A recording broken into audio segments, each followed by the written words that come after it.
d'abord, je voudrais te dire un petit mot sur le choix de ce titre au départ et au retour. Un peu bizarre. En fait, quand cette conférence à Lausanne m'a été proposée, m'est revenu comme une petite musique dans la tête, un verset du psaume 120 qu'on lisait dans les anciens offices de pèlerinage. Le psaume 120, c'est un psaume des montées qu'on chantait chez les Juifs en allant à Jérusalem, en montant à Jérusalem, et qui dit la chose suivante: Dieu te gardera au départ et au retour. Voilà. Alors ça, on trouvait ça dans les anciens offices de pèlerins qu'on prononçait au moment où on allait effectivement quitter le port pour se rendre jusqu'à Jérusalem. Voilà le mystère du titre, élucidé. Alors, maintenant, cette question, vous allez voir de ces étapes sur la route des pèlerins, elle vient d'une réflexion que j'ai faite en lisant le livre, le très grand livre d'Alphonse Dupron, qui s'intitule Du Sacré, et qui, globalement, est un traité sur l'anthropologie du pèlerinage. Il insiste, avec justesse, sur le fait que ce qui importe, c'est l'aller pèlerin. L'aller pèlerin. Et donc, tout se passe comme si, dans le pèlerinage, ce qui allait être premier, c'est la tension vers le lieu sacral. Bon, juste que soit cette théorie, elle pose quand même un problème. C'est l'oubli de certaines étapes qui me semblent fondamentales, celle du départ proprement dit, et celle du retour, dont on verra que c'est une étape bien curieuse et souvent oubliée dans les textes. Voilà. Alors, donc, si vous voulez, à partir de là, je me suis posé la question de voir comment on pourrait, de manière un petit peu ludique aussi, regarder ces étapes du départ et du retour. Et je vous propose donc le plan suivant. Ne vous inquiétez pas, je pense que j'arriverai à tenir quand même le défi des 30-35 minutes. Alors, premièrement, on essaiera de réfléchir sur que signifie partir en pèlerinage à cette époque. D'accord ? Ensuite, on envisagera les rituels du départ sur le plan spirituel, matériel, la prise de vêtements, le statut nouveau du pèlerin, ça je crois très important, et puis les rites de retour, qui sont à la fois des rites sociaux, qui concernent l'agrégation à la confrérie de pèlerinage, et des rites religieux qui sont autant d'actes de mémoire. Cela sera vraiment présenté à travers des exemples. Je ne pourrai pas vous donner les références de manière très précise compte tenu du temps imparti. Mais si vous avez besoin, eh bien, vous communiquez avec moi et puis nous pouvons continuer la discussion autrement. Alors, que signifie partir en pèlerinage à l'époque? Vous dites à Lausanne post-médiévale, moi je dis pré-moderne, mais enfin c'est la même chose. On se situe à peu près dans mon horizon qui est le XVIe siècle, à peu près. Alors, circonstances de ces voyages. Se rendre à Jérusalem à la fin du Moyen-Âge ou au début de la Renaissance, ça signifie quitter son domicile pour une année environ, pas moins. Il faut marcher ou faire marcher sa monture, c'est parfois pas plus simple, depuis son lieu d'origine jusqu'à Venise, où l'on s'embarque sur la nef des pèlerins et toujours à la même date, c'est très ritualisé, à la fête Dieu. Donc 60 jours après Pâques. À partir de là, on peut parler de voyage organisé, même si c'est un peu décalé. Les pèlerins sont pris en charge par les franciscains dès le port de Jaffa, et si tout va bien, donc après l'escale à Chypre, on arrive à Jaffa, et après 2 ou 3 jours à Dodane, eh bien, on arrive enfin devant la ville sainte Jérusalem. Et alors là, vous avez 15 jours, pas plus, pour traverser au pas de course tous les lieux saints. Alors à Jérusalem, il y a au moins une soixantaine, parce qu'à cette époque-là, on vous montre tout, même ce qu'on a un peu oublié. Bethléem, Jéricho, la mer Morte. Après quoi, retour à Dodane de 3 jours jusqu'à Jaffa. Et puis, le grand défi, c'est de s'embarquer avant la saison des tourmentes de mer et tempêtes. Car un naufrage est vite arrivé et l'on risque fort de ne pas retourner vivre, suivant la formule de Du Bellay, entre les siens le reste de son âge. Voilà. N'imaginons pas qu'il est plus simple de se rendre à pied à Compostelle ou encore à Rome ou encore à Montserrat. Pourquoi? Parce qu'on a à traverser des provinces, des chemins infestés de brigands, la maladie guette le marcheur qui s'affaiblit peu à peu, et certains ne reviennent pas. On meurt en route assez facilement.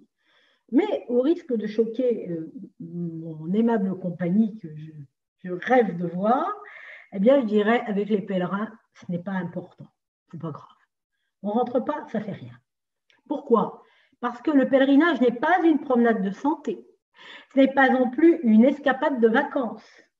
C'est le voyage d'une vie, et d'une vie bien plus marquée par la perspective eschatologique, c'est-à-dire par la perspective de ce que je serai et le monde sera après la mort, bien plus marquée par cette perspective que nos existences d'aujourd'hui dans les sociétés occidentales très sécularisées que nous connaissons.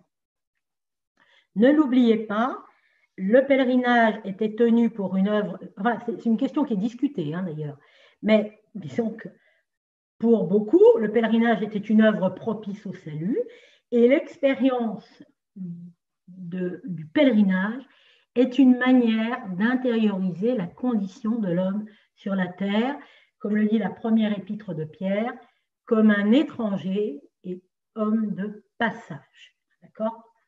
Donc, l'enjeu de la vie, ce n'est pas de durer, le plus longtemps possible ici-bas. L'enjeu de la vie présente, c'est la vie éternelle. Voilà.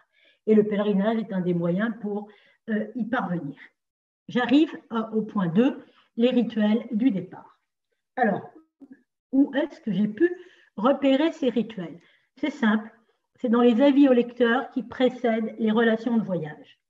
Ces avis sont intéressants parce qu'ils donnent une idée de la difficulté du voyage, mais aussi de sa dimension spirituelle. Ils sont très concrets et ils s'attachent minutieusement aux préparatifs d'un voyage qui, vous l'avez compris, sera long et périlleux, mais dont tout de même on espère quand même revenir pour un temps avant la vie éternelle. Les préparatifs spirituels. Alors, c'est bien noté ça dans les avis au lecteur, il faut avoir l'intention d'aller voir, c'est pour Jérusalem, et visiter avec effusion de larmes les saints lieux que Dieu a élus et choisis en ce monde pour racheter nature humaine. Donc, propos tout à fait spirituels. Et non pas, il insiste, non pas afin de voir le monde ou pour exaltation de dire j'ai été voir et j'ai vu le pays pour être estimé du monde, comme certains d'entre les pèlerins font. Donc, vous voyez, la bonne intention, je travaille à mon salut, s'accompagne d'un désir réel, concret de conversion. Le pèlerin doit se disposer à pardonner les injures, restituer le bien d'autrui, ça c'est quand même assez extraordinaire, on ne l'aurait pas cru, et vivre selon la loi de Dieu. D'un point de vue spirituel, le départ est aussi une sorte de répétition de la mort. Aussi, les voyageurs sont prévenus. Le pèlerin doit donner ordre à ses affaires. Il faut qu'il fasse son testament pour et à celle fin que si Dieu le prenait en faisant le présent voyage, ses héritiers ne soient empêchés. Bien. Ensuite viendront les dévotions proprement dites, souvent liées au lieu du départ. Et alors là, ça c'est tout à fait intéressant parce qu'on entre dans une dimension locale de la piété. J'ai donné un seul exemple. Jean Thénault, qui voyage en 1511, c'est le secrétaire de la mère de François Ier, Louise de Savoie, et il part pour un pèlerinage par procuration. Comme Louise est trop âgée pour se rendre à Jérusalem, elle envoie son secrétaire qui fera les efforts à sa place. Voilà. Et alors, donc, le voilà qui part de Limoges, de son couvent de Limoges, eh ben, où pensez-vous qu'il va aller? Eh bien, faire recommandations et vœux aux glorieux saints Ozone et Cibard, alors qu'on ne rencontre pas tous les jours aujourd'hui, mais qui sont tout de même les saints patrons d'Angoulême. Voilà. Alors, vous voyez, c'est les premiers mots du récit. Commence par là. Et après, il s'en va. Il s'en va où? Il s'en va à Angoulême. Alors, vous allez me dire, ce n'est pas la route de Jérusalem. Qu'est-ce qu'il lui prend? Pardon, d'Angoulême, il part, je dis une sottise, excusez-moi. Oui, c'est ça. De Limoges, il part à Angoulême. Non, autant pour moi. Il part à Alençon, autant pour moi. Hein, de Limoges, il part à Alençon.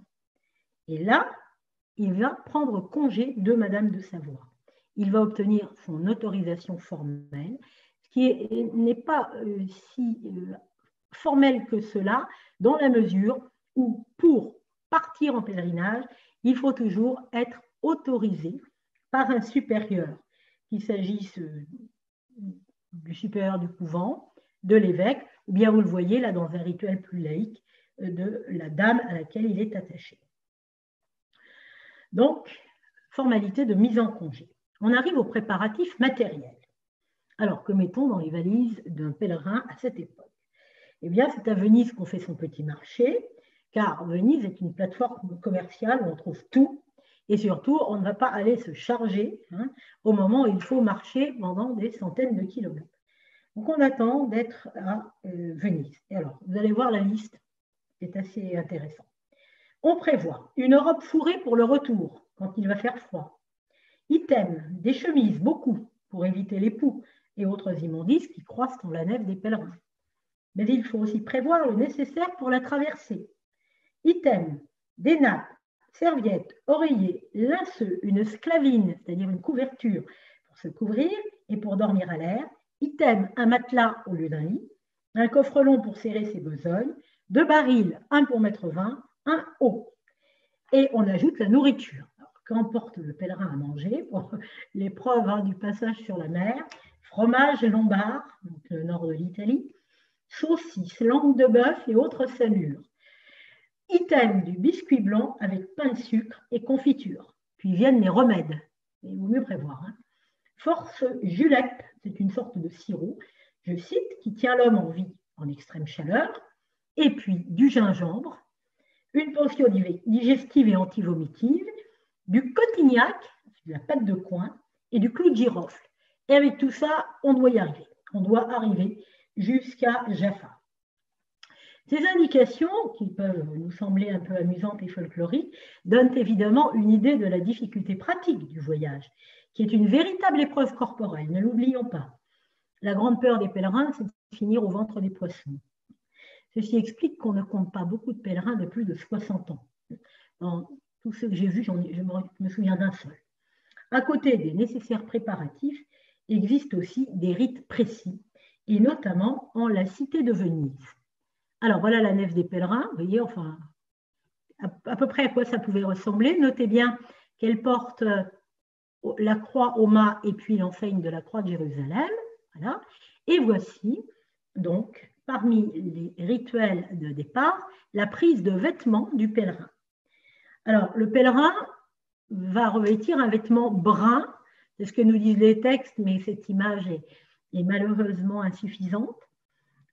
Le vêtement brun en souvenir de la passion du Christ, c'est le sang qui a séché, qui tourne un petit peu, et il a évidemment la croix sur le cœur, en souvenir aussi de la passion, car le voyage de Jérusalem est un mémorial de la passion et de la résurrection du Christ. Il porte le chapeau à large bord, qui permet de se protéger du soleil et de la pluie, et le manteau court, le mantelet. Bien, vous voyez que l'autre, qui est un dignitaire vénitien à côté, évidemment, n'a pas du tout la même apparence.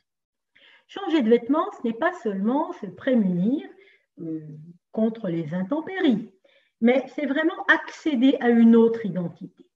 La personne, désormais, se dissout dans l'éthos du pèlerin.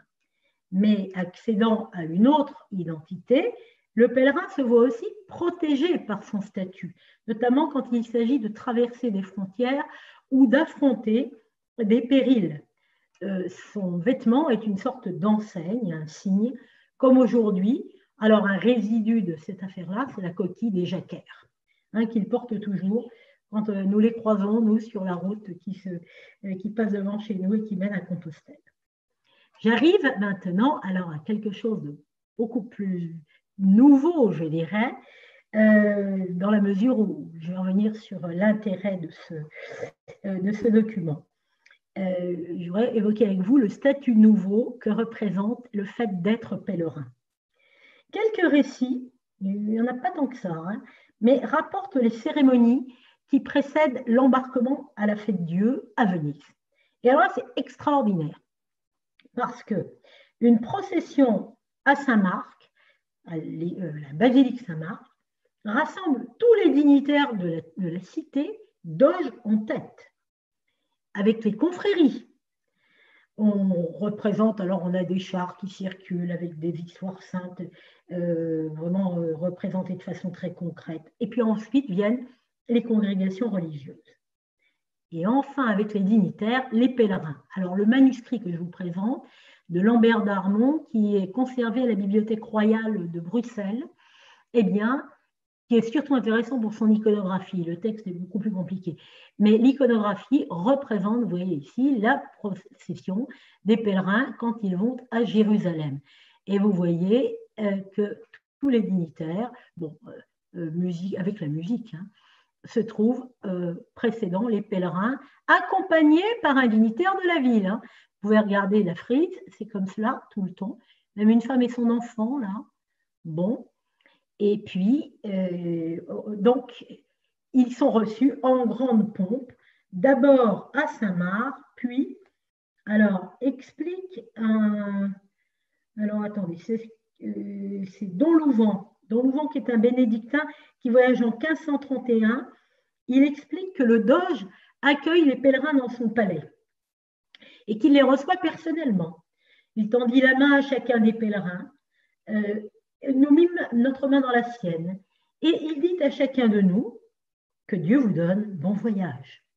Voilà. En 1522, Barthélemy de Salignac laissait un témoignage semblable, mais il ajoutait le détail des présents qu'on donnait aux pèlerins, que les enfants de la noblesse donnaient aux pèlerins, dans la basilique Saint-Marc. De l'eau de rose, des flacons, des couronnes de feuillage, des petites pièces d'or. Et puis, les pèlerins ne reçoivent pas seulement des sortes de jolis souvenirs à emporter, mais ils reçoivent aussi des admonitions à patience et dévotion. N'oublie jamais, il ne faut surtout pas s'amuser trop quand on part en pèlerinage. Et alors, Salignac note quelque chose que je trouve très intéressant, c'est la réaction des spectateurs qui assistent à cette procession. On voit, je cite, les citoyens et les femmes fondant en larmes, qui recommandent à Dieu et aux saints les pèlerins, et en retour se recommandent à leurs prières sur les lieux saints. En 1549, donc, vous voyez, ce manuscrit de Lambert d'Armont, eh bien, illustre la procession. J'arrive à la fin de cette première partie pour dégager les significations de ces rituels. Premièrement, le rite assume sa fonction sociale. Ici, dans la grande mise en scène de la société vénitienne et de son ordre politique et religieux, le pèlerin acquiert un statut de choix, il est valorisé, le voilà aux côtés des premiers de la cité, il est reçu personnellement par le doge, il reçoit des cadeaux, il est mis à l'honneur. Alors, évidemment, être pèlerin à pareille époque, c'est bénéficier d'un statut à part, hein, d'un statut d'exception.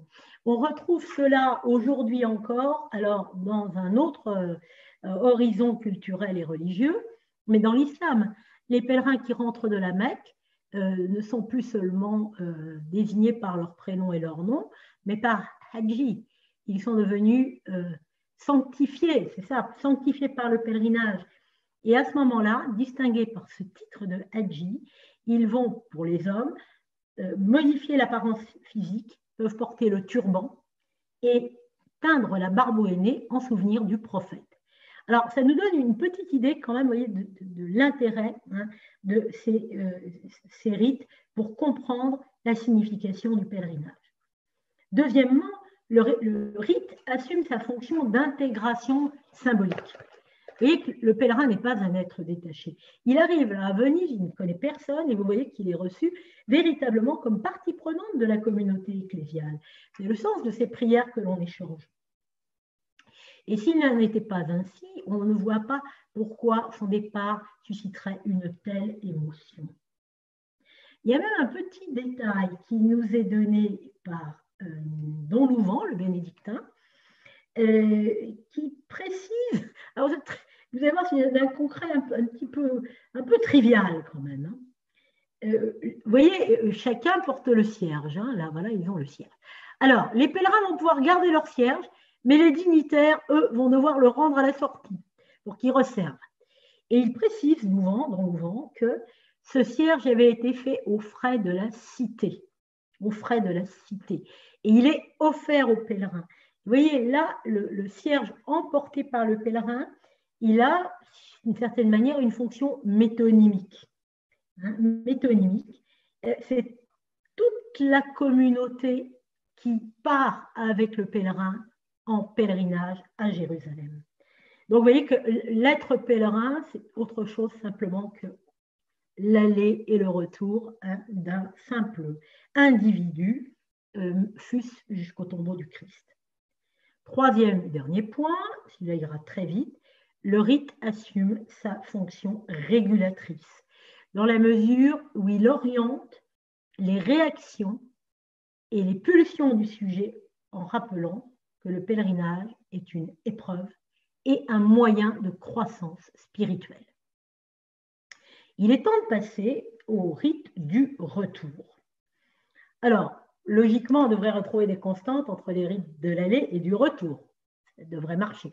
Notamment, vous voyez, autour de cette problématique du pèlerin être détaché. Hein, il est parti, il a quitté sa communauté pendant un temps. Comment les choses se passent au retour?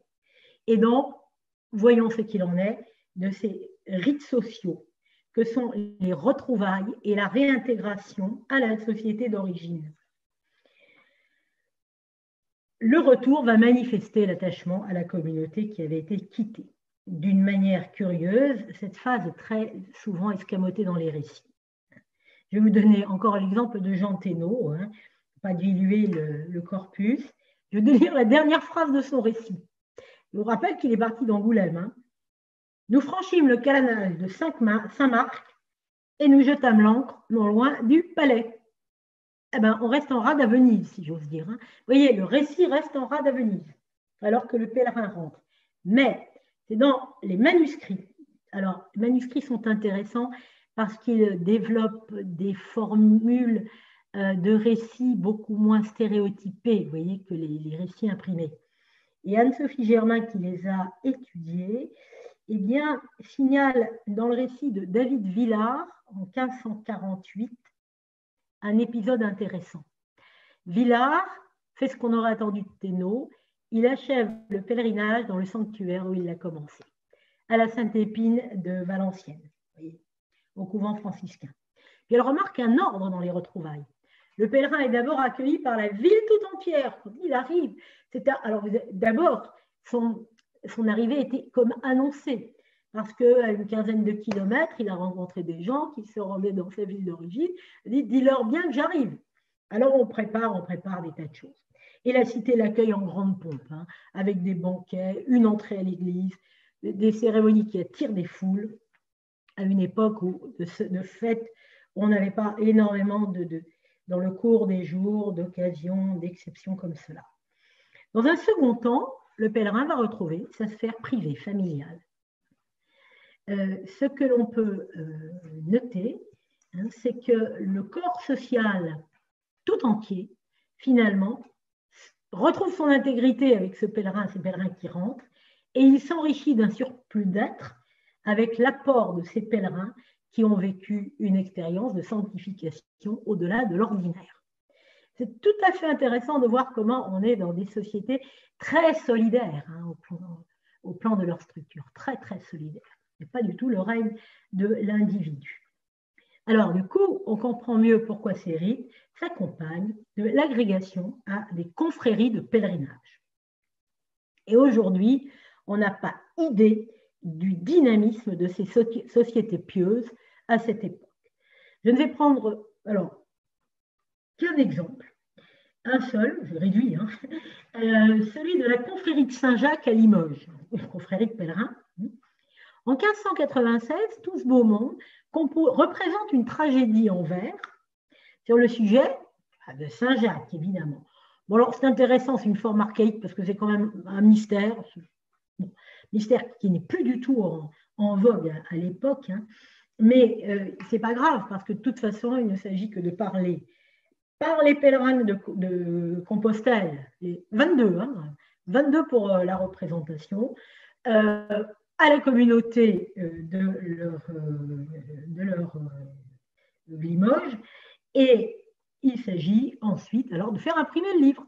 Mais l'auteur est un confrère, les pièces liminaires sont rédigées par des confrères, et probablement que les confrères auront acheté le livre et puis plus quelques personnes de la ville, et voilà. Donc, c'est pour dire que, vous voyez, la confrérie, c'est vraiment un bloc qui reprend en charge le pèlerin après son pèlerinage et qui lui donne encore d'autres occasions de vivre socialement, ce qui c'est aussi une structure sociale, et puis de grandir spirituellement. Et c'est une entité active, hein, vraiment active dans la vie de la cité. Alors, le voyage au lieu saint, je terminerai avant d'arriver au dernier point, le voyage au lieu saint confère à celui qui en est revenu un surplus d'être par le biais de la confrérie. On n'est plus seulement pèlerin, on est confrère. À ce titre, on a une place spéciale à l'église, on a le droit d'assister à la messe, le cierge à la main, etc., etc. Le pèlerinage n'est donc pas un moment de la vie, mais il devient un mode de vie, un mode d'être. Et à leur mort, eh bien, les pèlerins sont enterrés dans le vêtement de leur confrérie.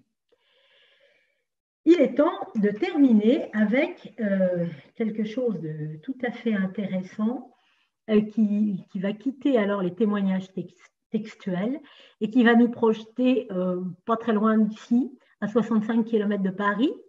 Mon ici n'est pas votre ici, hein, je suis désolée. Si j'avais été à Lausanne, j'aurais dit là-bas. Voilà. Et pourquoi est-ce que je vous montre cette belle église du XVIe siècle? Non pas parce qu'elle s'appelle Saint-Jacques-Saint-Christophe, effectivement, c'est bien pour conférence sur le pèlerinage, mais parce que c'est un lieu étonnant. Dans ce bourg, d'abord, il faut quand même savoir, il y a une tradition de pèlerinage à Houdan. Et dans ce bourg de 2000 habitants au XVIe siècle, on comptait au moins 22 confréries. Vous voyez, bon. Et parmi elles, la confrérie de Montserrat, le grand sanctuaire marial de la Catalogne. En 1949, on a redécouvert sous un badigeon, dans une chapelle du bas-côté nord, une fresque immense, de 4 mètres 6 sur 4 mètres 1. Ça fait de la surface. Elle date de 1583 et elle met en scène, comme vous le voyez, hein, les pèlerins en route vers Montserrat. Voilà.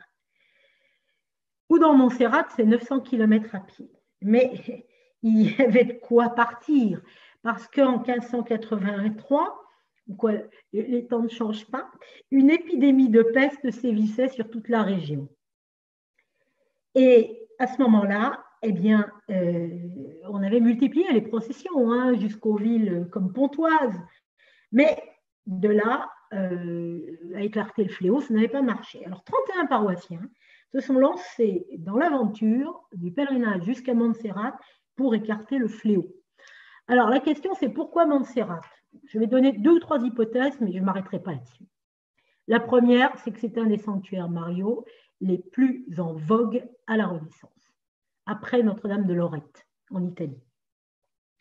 Deuxièmement, vous savez certainement qu'à Chartres, qui était le siège épiscopal de Houdan à cette époque, il y a une Vierge noire. C'est possible. Puis un troisième argument que les historiens locaux mettent un peu en valeur, sur lequel il faudrait vraiment faire des recherches, c'est qu'il y aurait eu des dévotions attestées à des Vierges noires dans le très proche périmètre de Houdan. Alors, piste à suivre. Pour ma part, je considère cette fresque comme un rituel de retour extraordinaire, parce que c'est là que les pèlerins ont voulu éterniser leur aventure. Et ils ont procédé comme pour un récit de voyage. Je vais essayer de montrer ça. Cette fresque est un récit. Je vais le montrer en 1, 2, 3 images. 3 images, mais 3 dias multipliés quand même. Alors, premièrement, ils ont consigné les étapes. Je ne vais peut-être pas les donner dans l'ordre, il y a des Houdanais derrière l'écran qu'ils me pardonnent. Égoulade, Igualada, d'accord. Monistrol, d'accord. Et la chapelle du Trépassement Notre-Dame, juste avant Montserrat. Bien. Ils recomposent leur itinéraire, comme on le fait dans un récit de pèlerinage. Ensuite, alors, on va s'attacher à peut-être, je ne veux pas essayer de retourner à la première diapo, parce que je crains les catastrophes. On va s'attacher à ceci en attendant mieux. Regardez bien. Tous les pèlerins sont décrits dans leur être de pèlerin, avec le bâton et le manteau court.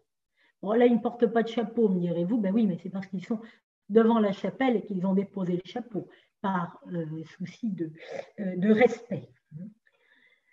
Alors, ce qui est très intéressant, c'est qu'on identifie bien le cortège, mais en fait, regardez, ces pèlerins, ils sont individualisés. Et on a écrit en belle écriture très lisible leur nom.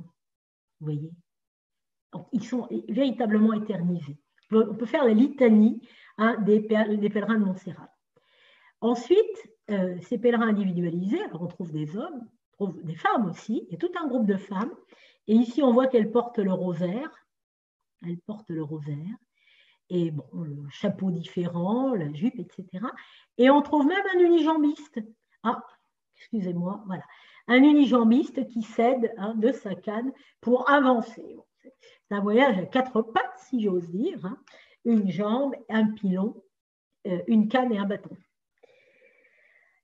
Extraordinaire détail qui montre bien que, vous voyez, l'individu n'est pas absorbé là-dedans. Alors, tous ces gens, évidemment, dont on voyait, beaucoup mieux qu'aujourd'hui, évidemment, à cette époque, l'image dans l'Église, eh bien, ce sont des membres de la communauté qu'on connaît et qui font partie de la confrérie montserratine. Et ils sont donc de toutes sortes de conditions. Comme dans les récits, le sanctuaire fait l'objet d'une description. En fait, si vous regardez bien la fresque, et là je ne peux pas vous le montrer, là encore, parce que les images ont un peu souffert, vous avez 2 images de la Vierge. C'est celle-ci, alors je vais commencer par celle que vous ne verrez pas. En fait, c'est la statue très hiératique de Notre-Dame de Montserrat qui est représentée, et qui serait sur la droite par rapport à l'image que l'on voit ici. Et à gauche, on voit la légende. Donc, la description du lieu. C'est exactement comme ça que ça se passe dans les récits de pèlerinage. Et vous le voyez ici. Alors, c'est une légende. La Vierge et Jésus, traversant la Catalogne, eh bien, trouvèrent des obstacles. Mais Jésus de sa scie sciait les montagnes. Donc, il y en avait une qui gênait la progression.